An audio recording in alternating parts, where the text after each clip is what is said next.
Such a special person to us here today. Such an example of pride. We're so happy that he's here to celebrate Pride Weekend with us and our Rainbow Office opening. Needs no introduction. Without further ado, Mr. Chasten Buttigieg.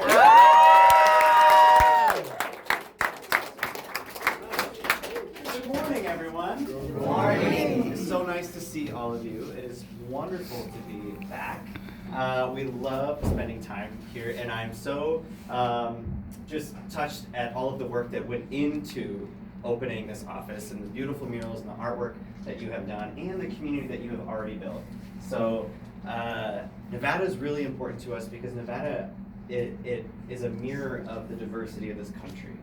And of all of the first states, it really is a highlight of the beautiful diverseness of this country, and that's why it's so important, not only as an early state, but to show our strength, not only as a campaign that can win, but a campaign that deserves to win. So whether the community that you come from has been represented well here or not, we are ready as this campaign to do the work for every single community in Las Vegas to make sure that this campaign is the place where you feel like you have a home, where you feel like you have representation. As a queer American coming from the Midwest, I never felt like I really had someone speaking up for me, and you will know when you meet all of our organizers that we are all here to represent every single person and make sure that you feel like you have home in the Pete campaign. It's one of the best parts about traveling the country and getting to represent Pete is just getting to know people and see people. Honestly, I thought half the job would just be showing up and talking about how much I love my husband and how cool he is, how great the campaign is. But to be honest with you, we are all here for a bigger purpose. As I travel the country, I also get to see a lot of hurt and a lot of Americans feeling left out and a lot of Americans feeling abandoned or feeling like a back has been turned on them. And while that's not the work I anticipated doing, going out there and talking to people and lifting them up and inspiring them and restoring hope, it's the best work. And that's where you come in too. Organizers have a very specific role and a very important role. If all we wanted to do was get literature in the hands of people, we would just put it in an envelope, right? Or put a stamp on it and send it out. But you come in because so many people in this country are hurting. And it's time that we all get a little comfortable being uncomfortable, getting off the sidelines, going out there and talking to people. Not only to talk about the candidate that we believe in, not only to talk about the person who we think should be president, but to tell people that they're cared about again, and that there will be a president who cares for them. And so when you're going out and meeting with people, and you're knocking on doors, or you're having conversations in the grocery store, or at your church, or at the library, you're not only helping spread the word about our campaign and our message, but you're also slowly together re-sewing the fabric of this country that has been torn apart by this administration and this president. And people need that. Sometimes all it takes is someone reaching out, offering a hand, saying hello, good morning, to brighten their day a little bit, right? And then we get to go a step beyond that and say, have you heard about Pete? Have you heard about this campaign? Have you heard about this cool guy and his amazing husband? And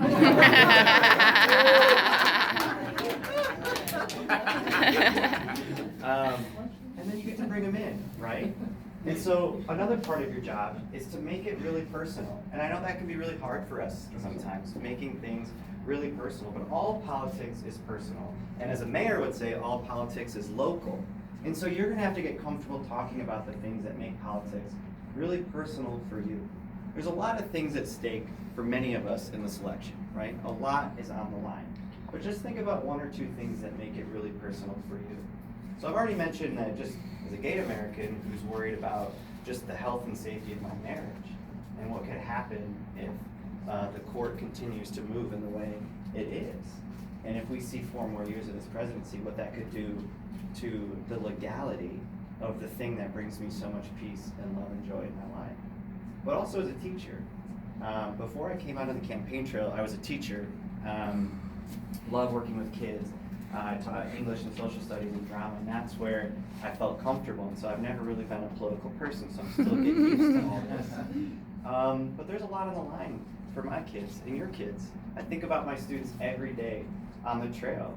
I think about what we're doing in this country to our children, especially when it comes to school safety. Not only the destruction of the Department of Education, destruction of public education in general, but the world in which these kids are growing up in, and the ways in which they must feel like those people, those adults in those big, fancy white buildings in Washington, D.C. have completely turned their backs on them. Oh, yes. And so, yes.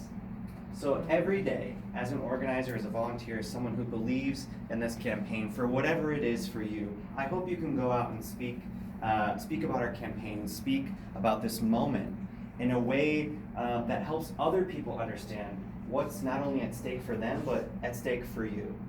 So if you're knocking on those doors and you get a little uncomfortable with some of the conversations, you don't know how to have them, you can take it from me, because sometimes I completely forget my stump speech.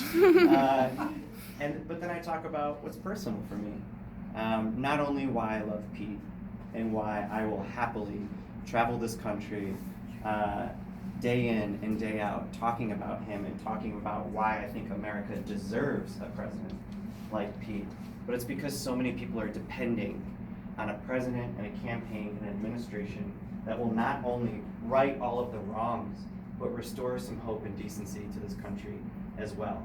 This is a really important state for us. Like I mentioned at the beginning, is a beautiful, beautifully diverse state that represents the diversity of the country. And so our campaign, our organizers are making really conscious choices in the ways in which we reach out to communities and we go and talk with people and not talk at or talk to people. So as organizers and volunteers, we're also asking you to get comfortable talking with people in your communities, in your churches, your libraries, your coffee shops, waiting for your kids at pickup or drop off or whatever it is.